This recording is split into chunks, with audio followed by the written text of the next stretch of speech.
Alors, comme cela a été annoncé ce matin, le sujet de cet après-midi,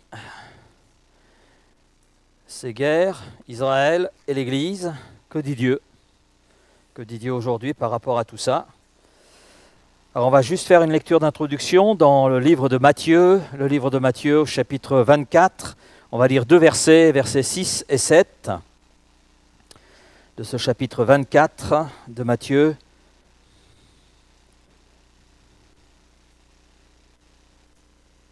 Jésus est là avec ses disciples, et sur la montagne des Oliviers. Ils viennent de sortir du temple.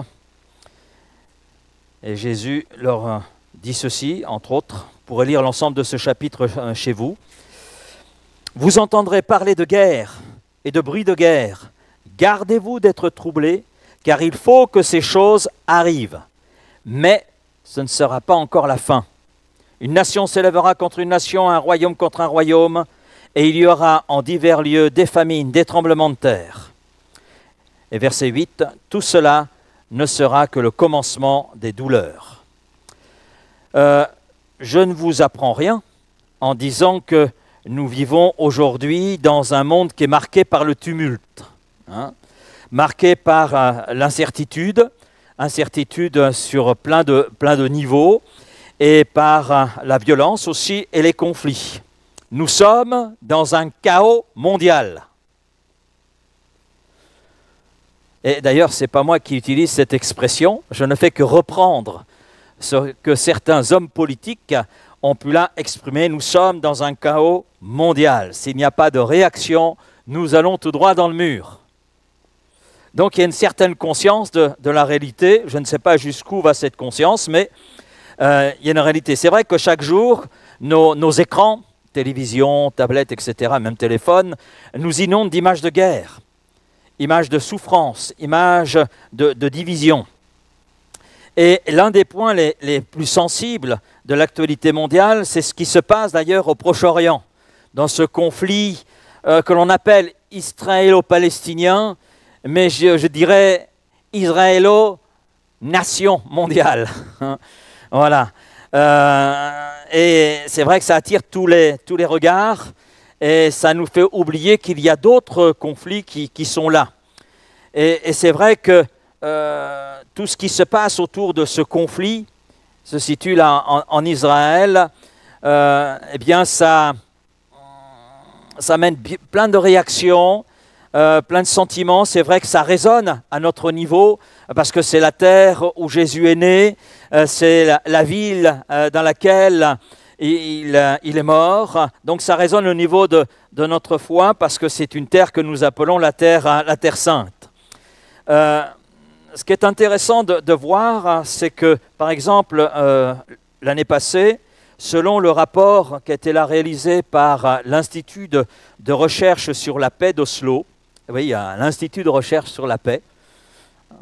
J'aime bien d'ailleurs cette expression, de recherche de la paix, effectivement. Donc c'est à Oslo. Il s'avère qu'on a 61 conflits qui ont été enregistrés dans le monde, répartis entre 36 pays. Et le rapport note, c'est un record, mais un triste record. Jamais, depuis la dernière guerre mondiale, on a assisté à autant de conflits. Et les conflits se multiplient.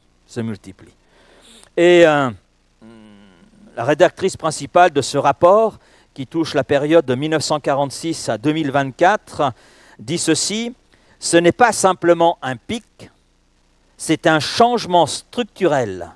Le monde aujourd'hui est bien plus violent et bien plus fragmenté qu'il ne l'était il y a 10 ans en arrière. » Voilà, c'est une observation que cette personne, qui est rédactrice principale de ce rapport, de cet institut de recherche sur la paix, a pu faire. Bien sûr, les conflits, c'est une chose, mais les conflits provoquent quoi? Une instabilité politique, une instabilité économique, une instabilité sociale, une instabilité aussi financière.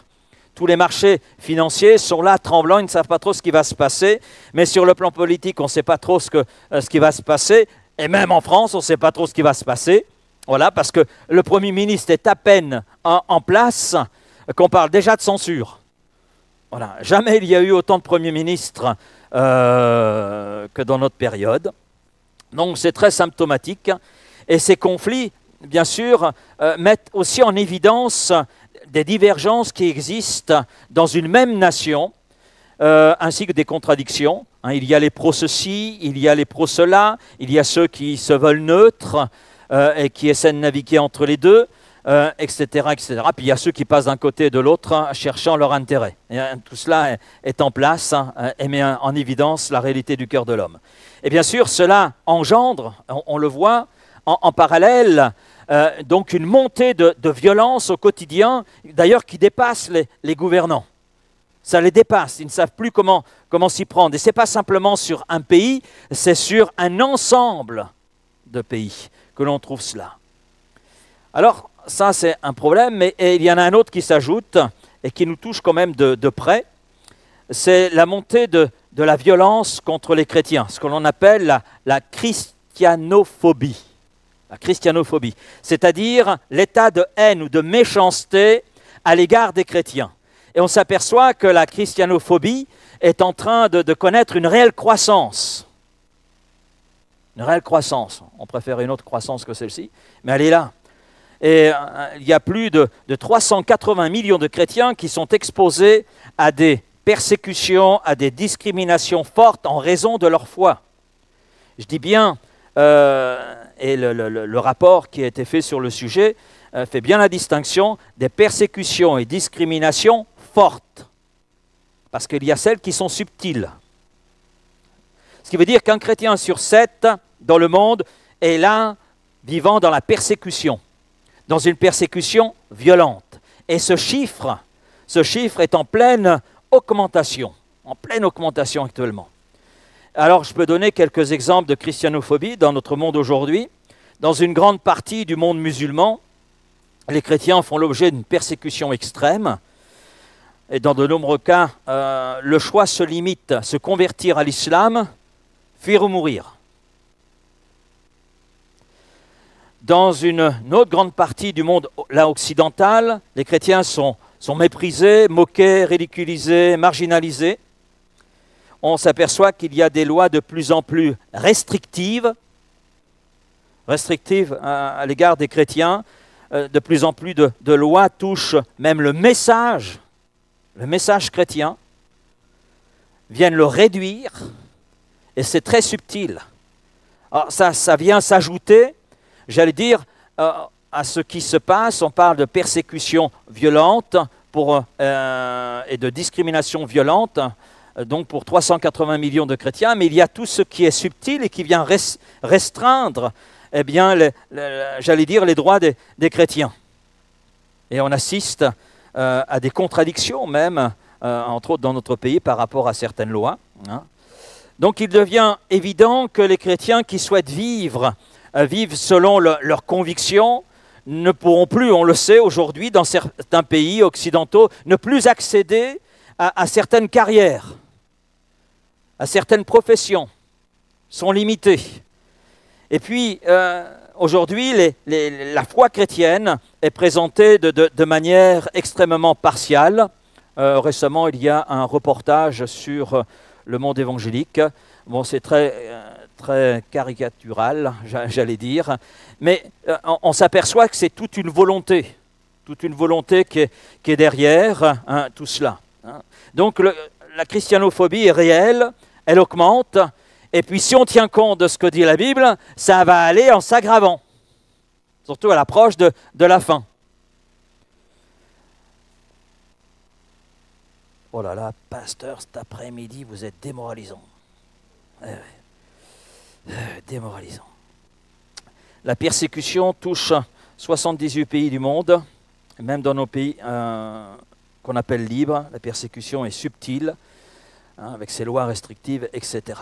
Alors, par rapport à tout cela, il y a une question qui se pose, bien sûr. Comment comprendre tout ce qui se passe là? Comment comprendre à la lumière de la parole de Dieu? Et surtout, comment devons-nous vivre, nous en tant que disciples, ou pour ceux qui ne sont pas encore disciples, comment vivre dans un tel contexte? dans un tel environnement. Dans un environnement dont la Bible nous dit, mais ça ne va pas s'arranger. Ça ne va pas s'arranger. Et nous l'avons lu, Jésus lui-même dit, ce n'est que le commencement des douleurs. Ce n'est pas la fin, c'est juste le commencement. Waouh, ça commence fort quand même. Ça commence fort. Ce n'est que le commencement. Alors, le premier point, c'est un monde s'opposant de plus en plus à la foi. Concernant la persécution des chrétiens, je dirais qu'il n'y a rien de surprenant, on est quelquefois surpris. Je vois ce reportage qui a été fait et diffusé à une heure de grande antenne, etc. Oui, ça fait le buzz, mais que nous dit Jésus par rapport à cela? Que nous dit Jésus? Parce que je dirais qu'il n'y a rien de surprenant. Ça nous surprend, il y a des courriers qui viennent un peu de partout, etc. Mais Jésus dit que nous serons haïs. Haïs. Matthieu 24, verset 9. Donc on a lu les versets précédents, là je lis le verset suivant. Alors on vous livrera à la tribulation, à la persécution, à la souffrance. On vous fera mourir. Et vous serez haïs de toutes les nations à cause de mon nom. Alors on peut se dire, oui mais là Jésus parle d'Israël. Non, il parle de ceux qui ont si foi en lui, confiance en lui. Le Seigneur ne nous a pas caché la réalité des choses. Que marcher avec lui allait susciter l'opposition du monde. Vous serez haïs comme moi-même j'ai été haï. Notre sort est lié à celui de Jésus-Christ. Il ne faut pas s'attendre à un meilleur sort. Puis les apôtres ont confirmé cette réalité. Paul dira à Timothée, tous ceux qui veulent vivre pieusement en Jésus-Christ seront persécutés. Pierre ajoute, si vous êtes outragés pour le nom de Christ, vous êtes heureux. Parce que l'Esprit de gloire, l'Esprit de Dieu repose sur vous. Et quelque part, c'est étonnant ce que dit Pierre, mais ça veut dire que si on veut vivre dans la piété, dans la sainteté, conformément à la parole de Dieu, il ne faut pas s'attendre à autre chose que de rencontrer de l'opposition. Et ça prouve qu'on est sur la bonne voie. C'est un des signes qui nous montre que nous sommes sur la bonne voie. Si tu vis ta vie chrétienne en bon spectateur, pas de souci, tu seras tranquille. Mais pose-toi la question de savoir si tu es dans la véritable voie. Et puis il y a le sens spirituel qui est là, la persécution, c'est la preuve que nous appartenons à Jésus-Christ. Puisque Jésus dira dans Jean 15, verset 20, « Souvenez-vous de la parole que je vous ai dite. Le serviteur n'est pas plus grand que son maître. S'ils m'ont persécuté, ils vous persécuteront aussi. » C'est clair, la parole de Jésus est claire, et Jésus est la vérité. Il est la parole de Dieu faite chair. Et ce qu'il a exprimé à travers sa parole est vrai. Est vrai. Maintenant, il a aussi promis que celui qui persévérera jusqu'à la fin, celui-là sera sauvé. C'est dans le chapitre 24 de Matthieu, le verset 13. Alors, par rapport à tout cela, je vais voir rapidement l'attitude en tant que chrétien. Je le vois rapidement parce que c'est chose qu'on verra un petit peu plus loin. Comme dit Jésus, n'ayez pas peur. Matthieu 10, 28, « Ne craignez pas ceux qui tuent le corps et qui ne peuvent tuer l'âme. » On peut toucher notre corps, mais ce qui est essentiel, c'est notre âme. Notre âme.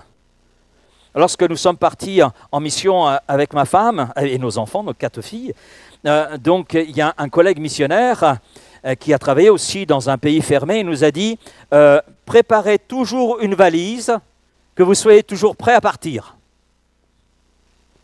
C'est un bon conseil. En fait, on ne l'a jamais appliqué. Mais on comprenait le principe qui était là.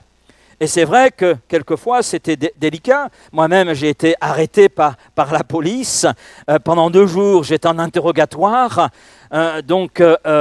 Et devant Dieu, j'avais dit, Seigneur, je ne mentirai pas. Mais on avait établi une alliance avec le Seigneur. Seigneur, on répond à ton appel, mais toi, tu t'occupes de notre sécurité. Voilà. Donc, on fera certainement des boulettes, mais tu t'occupes de nos boulettes. Hein? Voilà. Ben oui, Dieu est capable de changer le mal en bien. Donc, voilà. Et on n'est pas exempt d'erreurs. Voilà. Donc, et là, j'ai été arrêté. Ce n'est pas suite à une erreur, c'est suite à une dénonciation. Mais j'ai vu Dieu à l'œuvre. Amen. Amen. Mais pendant l'interrogatoire, je me suis posé la question, est-ce que je vais vraiment revenir à la maison? Ah, j'ai dit, Seigneur, tout appartient. Hein. Si je n'entre pas, ce n'est pas grave, j'irai plutôt avec toi. Hein? Donc, être prêt. Celui qui persévérera jusqu'à la fin, celui-là sera sauvé. Et on n'a rien à craindre pour ceux qui tuent le corps, mais qui ne peuvent atteindre notre âme. Priez pour ceux qui nous persécutent. Amen. Restez fidèles jusqu'à la fin. Dans Apocalypse 2,10, Jésus dit « Sois fidèle jusqu'à la mort. » Jusqu'à la mort. Pourquoi? Parce que je te donnerai la couronne de vie. Amen. On a quelque chose de plus grand, de plus beau qui nous attend dans la gloire.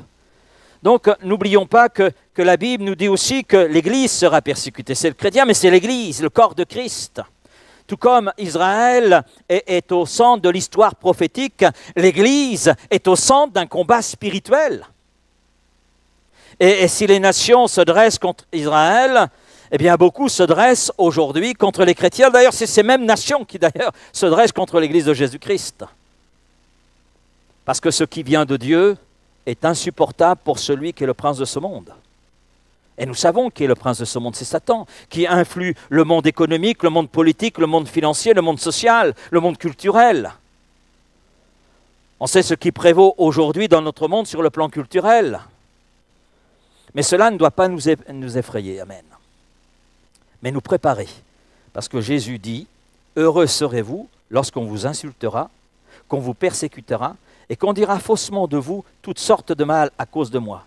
Réjouissez-vous et soyez dans l'allégresse, parce que votre récompense est grande dans les cieux. » Amen. Notre récompense est grande dans les cieux. Matthieu 5, versets 11 et 12. Deuxième point, c'est un monde en crise, mais un monde en crise, une crise qui a été annoncée. Là aussi, on est quelquefois surpris, étonné par l'actualité, mais il suffit de lire la Bible et de s'apercevoir que nous n'avons pas à être surpris. C'est des choses qui ont été annoncées. Et ce qui est annoncé dans la parole de Dieu ne peut que s'accomplir. Tout ce qui concernait la première venue de Jésus-Christ s'est accompli dans les détails. Dans les détails. Et j'aime ce texte de Michée qui précise que le Messie devait naître à Bethléem. Mais à l'époque, il y avait 2 Bethléem. Et pour ça que Michée apporte une précision. Bethléem Ephrata. Eh oui. Et cette précision a de l'importance. Si ça avait été simplement Bethléem, de toute façon, il y avait une possibilité sur 2. Mais c'est Bethléem Ephrata. Là, il n'y a qu'une possibilité.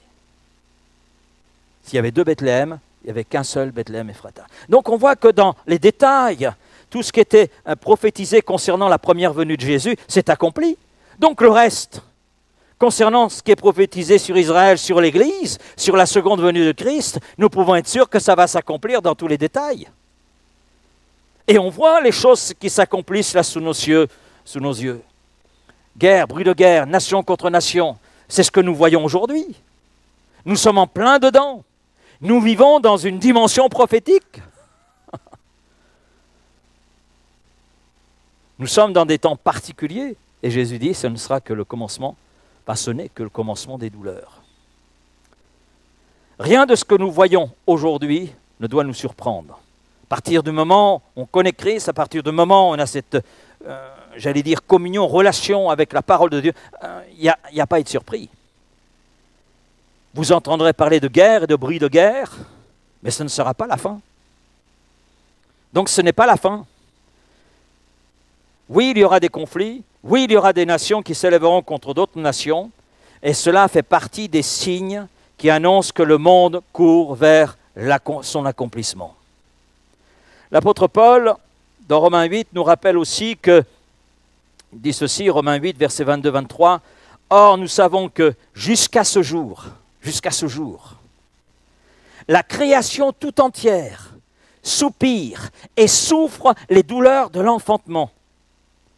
Et ce n'est pas elle seulement, mais nous aussi, qui avons les prémices de l'Esprit, nous aussi, nous soupirons en nous-mêmes en attendant l'adoption, la rédemption de notre corps. » Paul utilise là une image très, très, très forte. Ça parle plus à mesdames qu'à messieurs. Moi, ça me parle. J'ai assisté aux accouchements de mes 4 filles. Donc, j'ai un peu vu les choses. Pas ressenti, mais vu. Et Paul utilise une image qui est très forte, c'est les douleurs de l'accouchement, pour montrer que les souffrances actuelles du monde, ce n'est pas une fin en soi. Ce n'est pas une fin en soi. Ce ne sont que les douleurs de l'enfantement. Mais il faut qu'il y ait l'enfantement.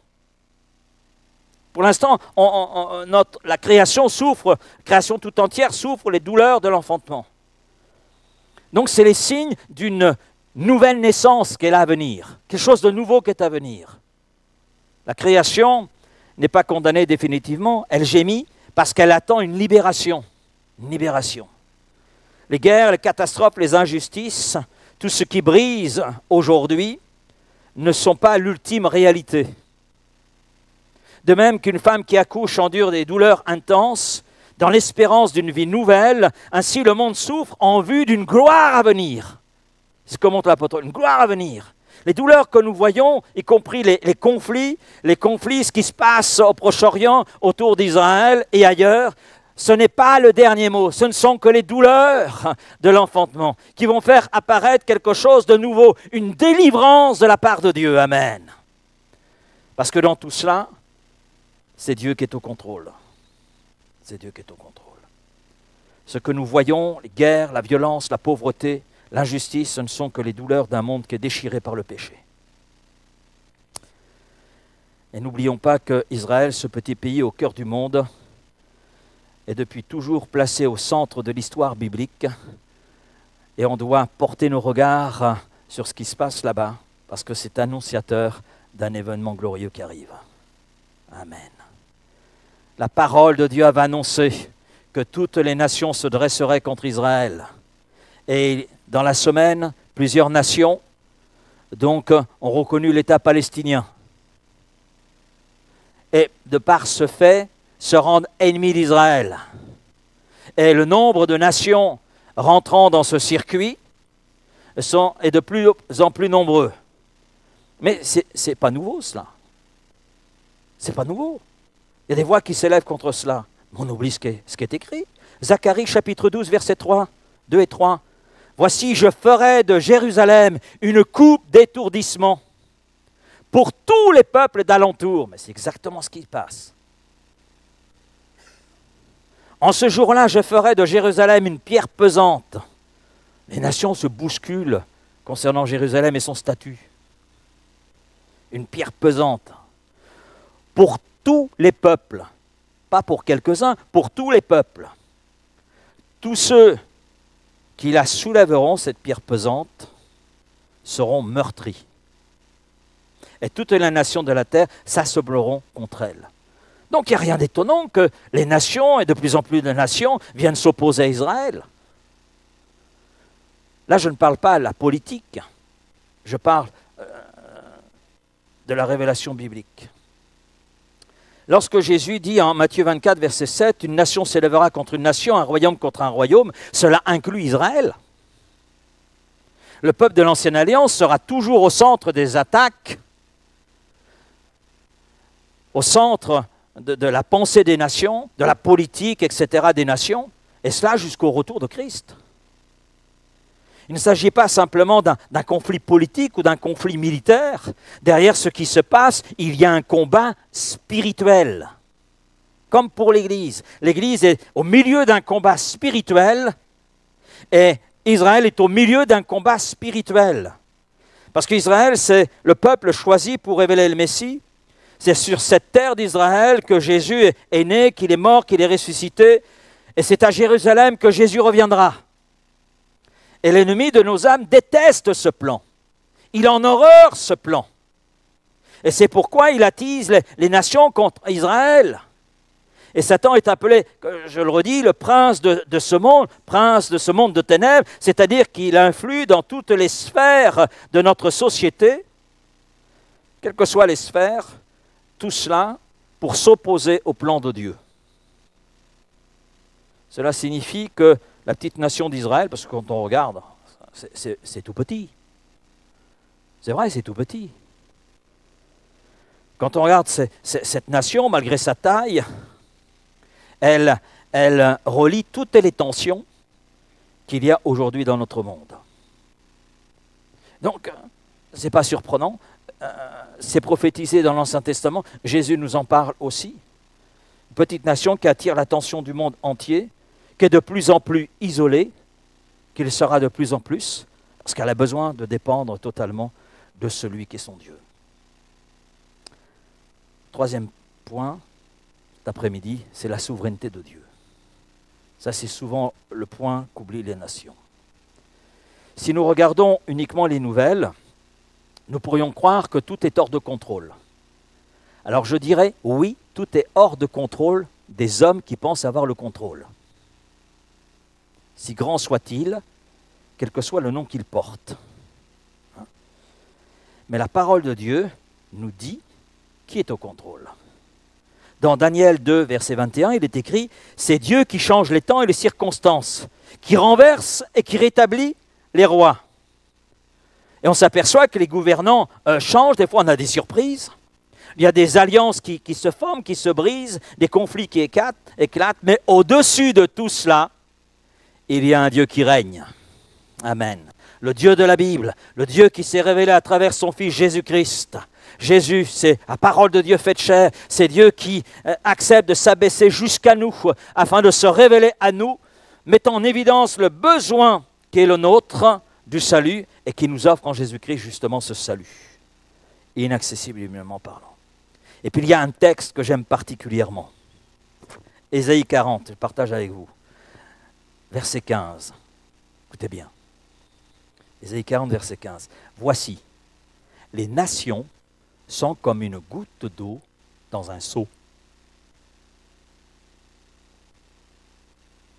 Je ne sais pas si vous êtes imaginatif comme je peux l'être, hein? Mais vous avez des gouttes d'eau et vous avez un seau. Les nations sont comme une goutte d'eau, pas des gouttes, mais une goutte d'eau dans un seau. Quand vous regardez une goutte d'eau dans un seau, il faut vraiment mettre la tête dans le seau pour voir la goutte d'eau. Hein? Voilà. Voici les nations sont comme une goutte d'eau dans un seau. Elles sont comme de la poussière sur une balance. Ça pèse pas lourd. Voici les îles sont comme une fine poussière qui s'envole. Les grandes puissances qui semblent si fortes aux yeux des hommes, les armées qui paraissent invincibles, tout cela est comme une goutte d'eau dans un seau. Tout cela est comme une goutte d'eau dans un seau au regard de Dieu. Et souvenons-nous de la promesse de Jésus. Cette bonne nouvelle du royaume, amen, sera prêchée dans le monde entier pour servir de témoignage à toutes les nations. Alors viendra la fin. Là aussi, c'est encore dans Matthieu 24 et c'est le verset 14. Donc les crises qui agitent notre monde ne bloquent pas l'évangile. Amen. Amen. Je me souviens de cette parole que j'ai lue, le Dalai Lama, qui a dit « Jamais l'évangile ne pénétrera au Tibet ». Ah, taratata, oui. Le Dalai Lama ne peut pas pénétrer le Tibet, mais la Bible pénètre le Tibet. Amen. Et il y a une œuvre qui se fait sur ce territoire. Donc on s'aperçoit que les crises qui agitent notre monde ne peuvent bloquer l'évangile. Quelles que soient les décisions que les grands gouvernants pourront prendre, ils ne pourront pas empêcher que l'évangile se répande. C'est l'évangile de Dieu. Dieu veille sur sa parole afin qu'elle soit là dispensée et qu'elle produise son fruit dans les cœurs. Je vais certainement raconter ce témoignage au Vietnam. Donc le Parti communiste, qui est toujours en place, voulait convertir au communisme donc un certain groupe ethnique dans le Nord. Et ils ont trouvé un moyen, ils ont estimé que c'était un bon moyen, c'est d'offrir à chaque famille une radio. Et ils ont donné, bien sûr, les instructions pour qu'ils se connectent sur le parti. Et puis voilà qu'un jour, il y a dans une famille, chef de famille, il en avait un petit peu marre, je peux comprendre, donc il a tourné les boutons, il est tombé sur une émission chrétienne, dans sa langue. Et là, eh bien, tout seul, il s'est donné à Christ. Et bien sûr, il a parlé aux voisins, et la nouvelle de l'Évangile s'est répandue, tout le monde a changé de fréquence. Et quand le gouvernement s'est aperçu des choses, c'était trop tard. Alléluia. Eh oui. L'adversaire fait toujours une œuvre qui le trompe à un moment donné. Le Parti communiste avait payé les radios, ils ont investi, et c'est là pour l'Évangile. L'humour de Dieu. L'humour de Dieu. Et quand je commençais les séminaires avec ces gens du Nord, je posais la question souvent, comment t'es venu à la foi? La radio, la radio, la radio, la radio, la radio. Ils me disaient tous, c'est la radio. Et de là, j'ai vu l'un des responsables, tu peux m'expliquer parce que tout le monde, c'est la radio. Donc, et c'est là qu'il m'a expliqué cette histoire. Voilà. Parce que, en fait, pendant que le Parti communiste avait un plan, il y a une jeune femme de ce groupe ethnique qui, en Thaïlande, était dans un camp, puis un missionnaire américain qui était de passage, qui est rentré dans ce camp, qui a prêché l'Évangile. Cette jeune femme se convertit. Elle va aux États-Unis, elle suit un parcours d'études bibliques, elle rencontre celui qui est devenu son mari, et elle a à cœur de faire un travail pour diffuser l'Évangile dans sa langue natale. Et elle se rend dans un pays d'Asie, et à partir de ce pays, eh bien, il y a tout un travail qui s'est là accompli de diffusion sur les ondes. Et des centaines, des milliers de personnes sont venues à la foi par ce moyen. Malgré les barrières politiques, malgré les barrières et frontières, etc., mais Dieu dépasse tout cela, il est grand. Car rien n'est impossible à Dieu. Amen. Rien n'est impossible à Dieu. Donc les crises, les guerres, etc., qui agitent notre monde, les persécutions, rien ne pourra arrêter, bloquer l'Évangile. L'Évangile. Rien ne pourra empêcher la proclamation de l'Évangile. Dans ce groupe ethnique, qu'on appelle les mal-aimés de l'Asie, je me souviens, j'avais un jeune, il était tout juste majeur, et puis c'était le plus jeune d'ailleurs du groupe que j'avais. J'étais étonné par son âge, mais aussi étonné par sa maturité. Et puis nous étions à table, et puis je lui demande comment il est venu à la foi. Et puis il m'a expliqué que son père était l'un des responsables spirituels de tout ce groupe ethnique. C'était l'un des premiers qui est venu à la foi, etc. Donc c'était un pilier. Puis un jour, cet homme a été arrêté. Il a été battu. Et puis la police a invité l'épouse et les enfants à venir chercher cet homme. Il est rentré chez lui et puis quelques heures plus tard, il décédait. Et ce garçon me disait, quand j'ai vu mon père partir, il y a cet appel de Dieu qui a retenti dans mon cœur, maintenant c'est à toi de relever le flambeau. C'était encore un gamin. Voilà. Et je l'avais dans les formations et je me souviens très bien de ce garçon, très bien de son témoignage. Et aujourd'hui, il fait un travail remarquable là où Dieu l'a placé. Il a relevé le flambeau. Et en fait, les autorités s'imaginaient qu'à travers la mort de cet homme qui était une référence, que tout allait s'écrouler. Mais c'était l'opposé. C'était l'opposé. Et je dis Amen. Il n'y a que Dieu qui peut faire ça. Quand les nations s'agitent, Dieu règne. Quand les nations s'agitent, Dieu se manifeste. Alors, je reviens. Quelle doit être l'attitude des chrétiens face à ce monde troublé? Comment devons-nous vivre dans ce monde bouleversé, dans ce monde qui est là, dans le chaos? Alors j'y reviens, ne pas céder à la peur. Jésus dit que votre cœur ne se trouble pas, Jean 14, 1, que votre cœur ne se trouble pas. Le monde tremble, mais notre espérance, elle est ferme.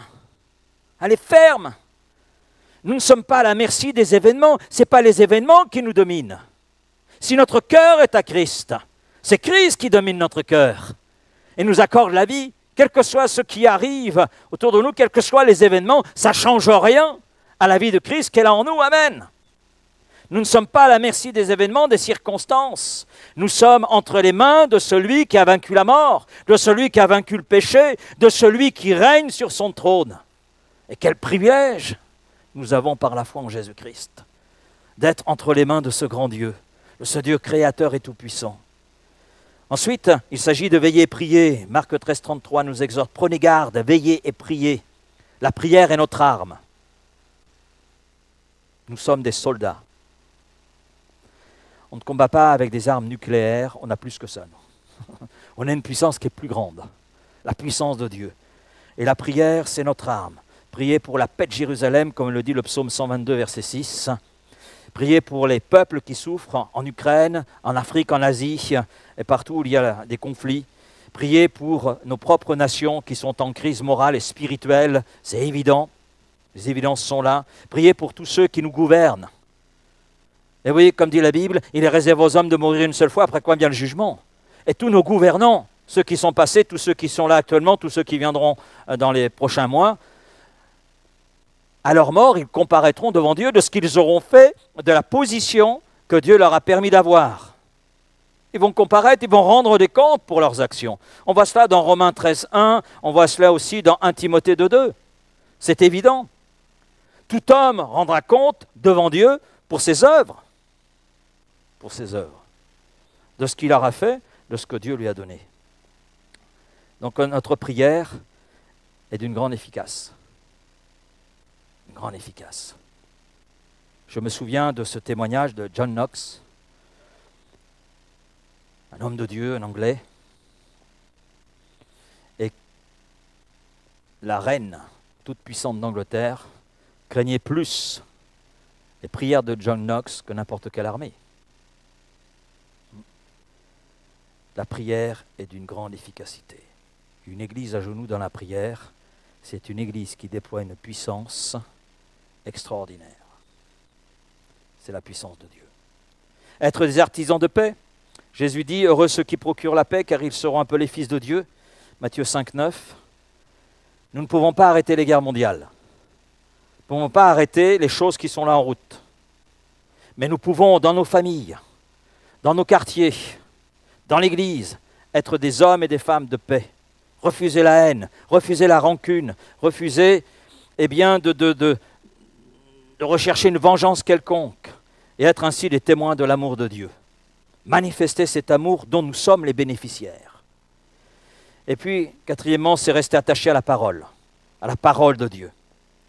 Le monde est rempli de mensonges, le monde est rempli de propagande, rempli de fausses informations, mais nous avons une boussole qui est sûre, qui nous permet, au milieu du mensonge, de garder la bonne voie, au milieu des contradictions, des propagandes, de garder la bonne route, la bonne direction. C'est la parole de Dieu. Le psaume 119, verset 105 dit « Ta parole est une lampe à mes pieds, une lumière sur mon sentier. » On peut être dans le noir total et c'est un noir qui envahit notre monde aujourd'hui, une noirceur, la noirceur des ténèbres, mais nous avons une lampe qui est la parole de Dieu, qui nous permet d'éclairer notre chemin et de pouvoir avancer jusque dans la vie éternelle. Bien sûr, c'est un chemin étroit et resserré, on rencontre des obstacles, mais quand on a la lumière, on les voit les obstacles et on peut les surmonter.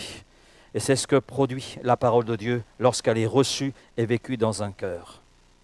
Le monde chancelle, c'est vrai, et la parole reste ferme.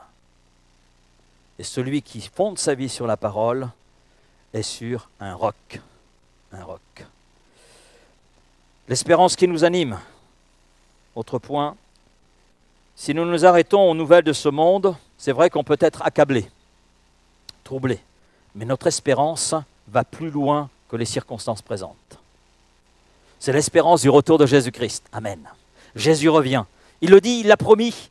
Jean 14.3, « Je reviendrai ».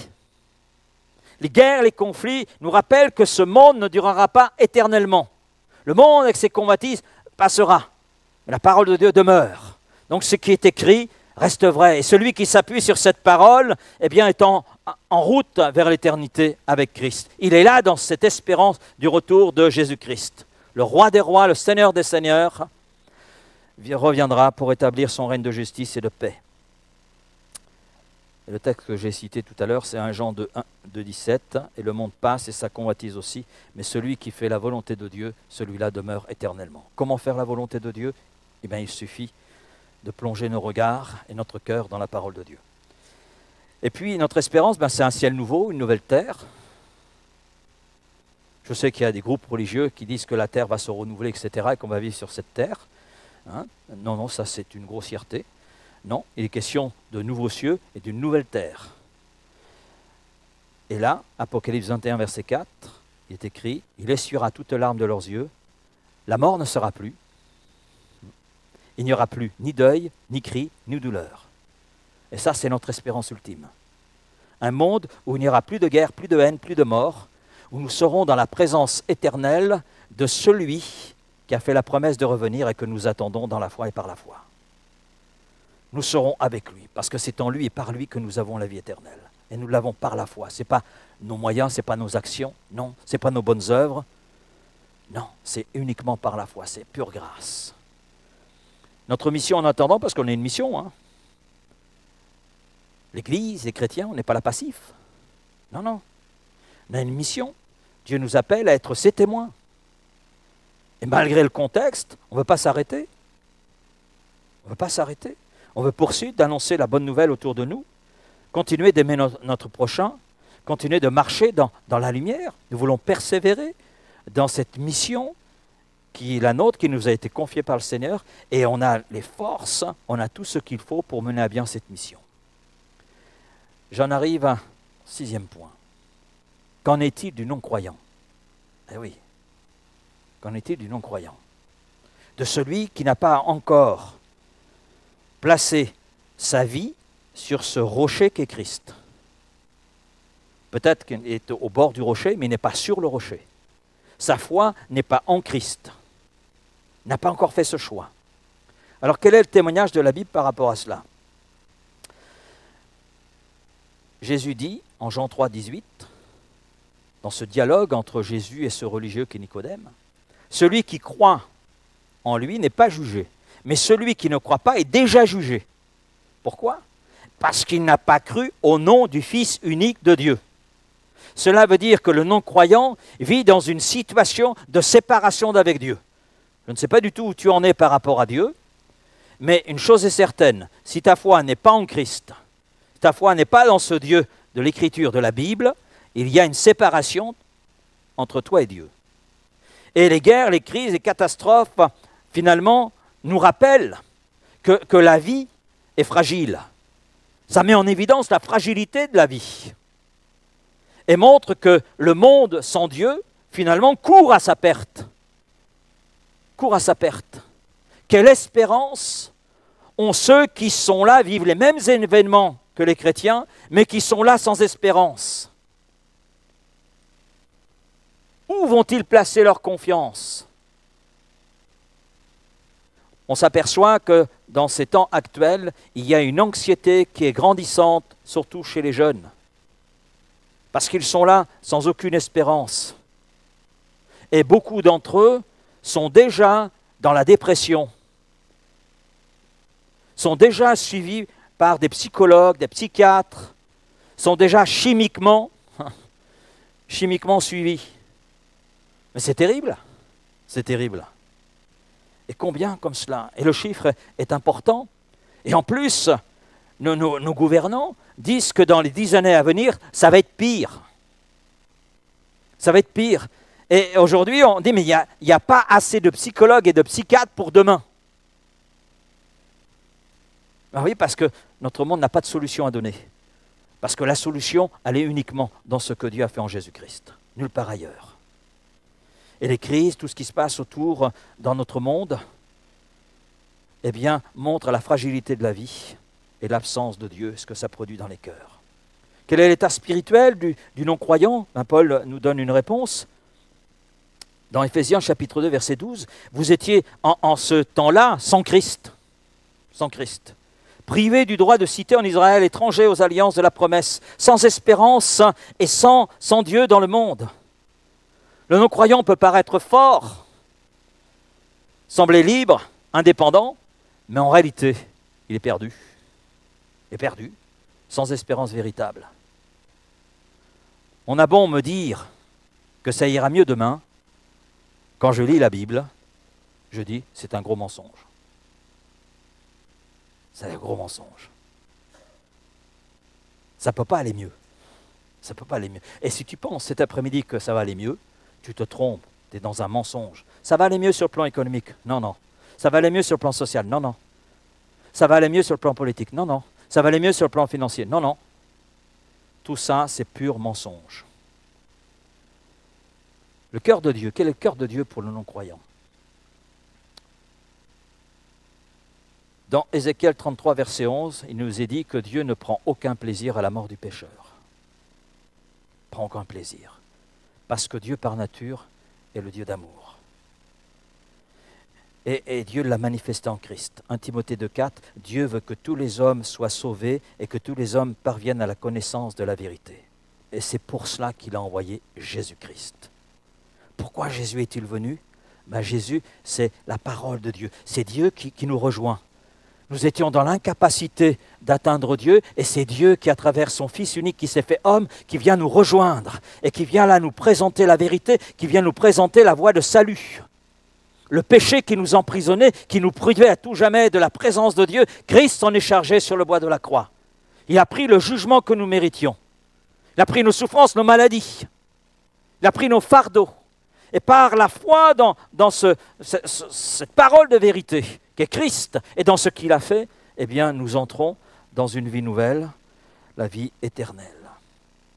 Car Dieu a tant aimé le monde, Jean 3,16, qu'il a donné son Fils Jésus, afin que quiconque ne périsse pas à cause du péché, mais ait accès à la vie éternelle, à cette qualité de vie qui ne se trouve qu'en Dieu seul. Notre responsabilité, les guerres, les persécutions, les signes des temps qui nous appellent à nous réveiller.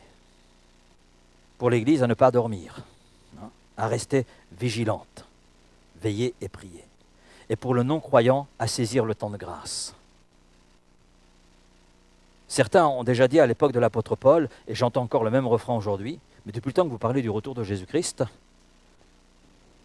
d'ailleurs il y a une certaine impatience, et certains sont allés dernièrement jusqu'à annoncer le retour de Jésus-Christ dans la nuit du 23 au 24.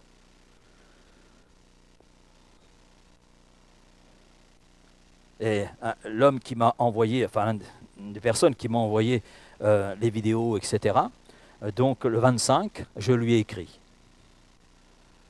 Voilà. Je dis peut-être qu'elle est déjà enlevée, mais je lui écris quand même. Donc je lui ai écrit. Et j'ai simplement cité ce que l'Écriture dit. Nul homme ne sait le jour et l'heure. Dieu seul, le Père seul. Voilà. Le 26, je l'ai au téléphone. Donc j'ai eu la preuve qu'il n'a pas été enlevé. Voilà. Il me dit, vous avez été un peu sec dans votre message. Ben oui, je sais ce que la parole de Dieu dit concernant les faux prophètes. C'est clair. Ils discréditent l'évangile, discréditent la foi, sèment le mensonge, la confusion. Voilà, donc je lui ai expliqué les choses. Et puis, il me dit merci beaucoup. Et après, il m'a dit, pasteur, repentez-vous. Merci beaucoup, c'est déjà fait. Par contre, vous avez besoin de vous repentir. Parce que beaucoup de gens ont été conduits dans l'erreur avec ce que vous avez propagé. Et oui, il faut prendre les choses au sérieux. La parole de Dieu, c'est sérieux. Le salut des âmes, c'est sérieux. La valeur d'une âme, mais c'est quelque chose de précieux aux yeux de Dieu. Et on le voit à travers le don de Jésus. On voit notre valeur, ce que nous valons à travers le sacrifice de Jésus. Si on n'était qu'un grain de poussière insignifiant, vous croyez que Dieu a envoyé son Fils? Non.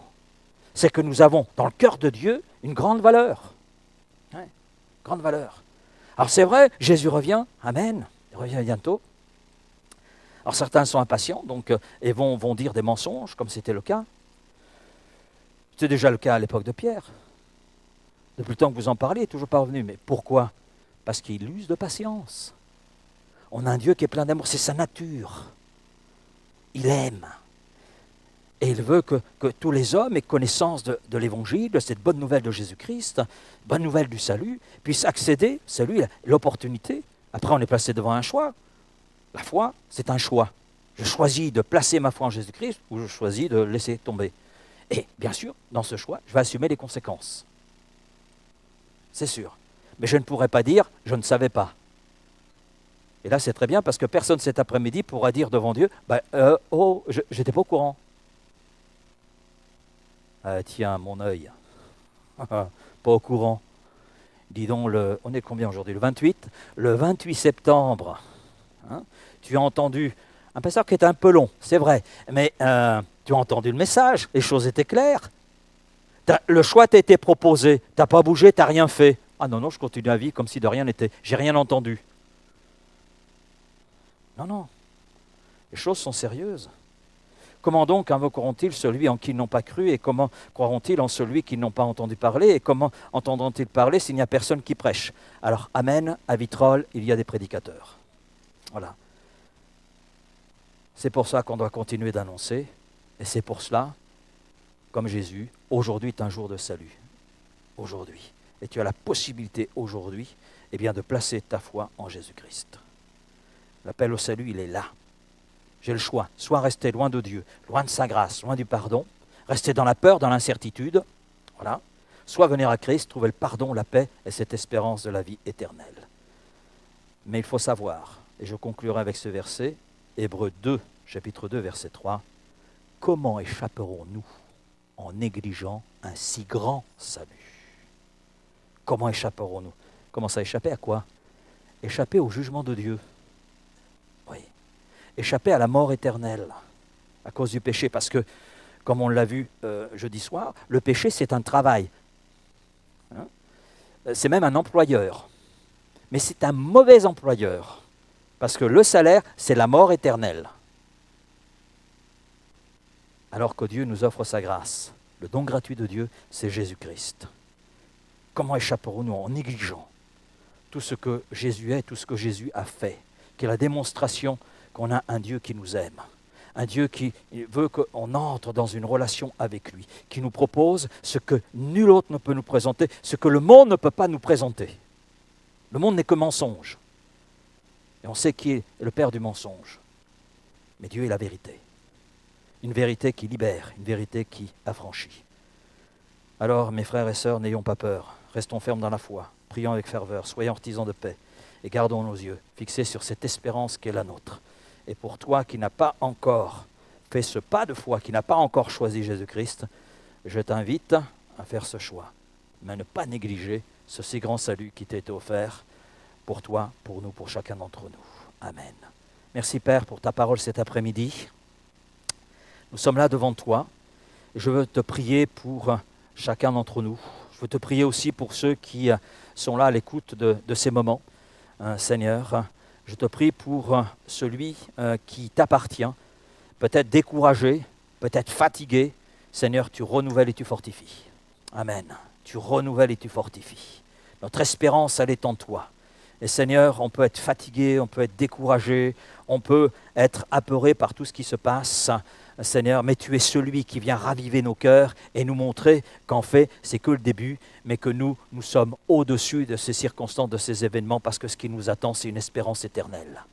Alors merci Père de rappeler ça à nos cœurs, encore aujourd'hui. Maintenant, je veux te prier peut-être pour ceux qui n'ont pas encore choisi de se confier en toi, n'ont pas encore choisi de se donner à toi, n'ont pas encore choisi le salut que tu leur offres. Seigneur, je te prie cet après-midi, que ce soit quelqu'un qui nous écoute, quelqu'un qui est là, je te prie là vraiment d'intervenir, de te révéler à ce cœur et de conduire ce cœur à se donner entièrement à toi. Qu'il puisse dire, voici, je viens à toi, je t'offre ma vie, je choisis de placer ma confiance en toi. Je choisis d'entrer dans ce salut que tu m'offres. Seigneur, si quelqu'un fait une telle prière, je te dis Amen. Amen. Parce que c'est toi qui viens confirmer ta parole. C'est toi qui t'engages à le faire. Alors merci pour ce que tu veux accomplir. Merci pour ce que tu veux réaliser. Parce que encore aujourd'hui, tu manifestes ton amour et ta grâce. Et tu donnes des opportunités, Seigneur, à plusieurs personnes, eh bien de venir à toi et de découvrir le pardon des péchés, de découvrir la vie éternelle et d'entrer dans cette espérance avec toi. Alors merci Père de tout ce que tu veux là réaliser, et cela dans le nom de Jésus. Et je te dis Amen. Amen. Amen.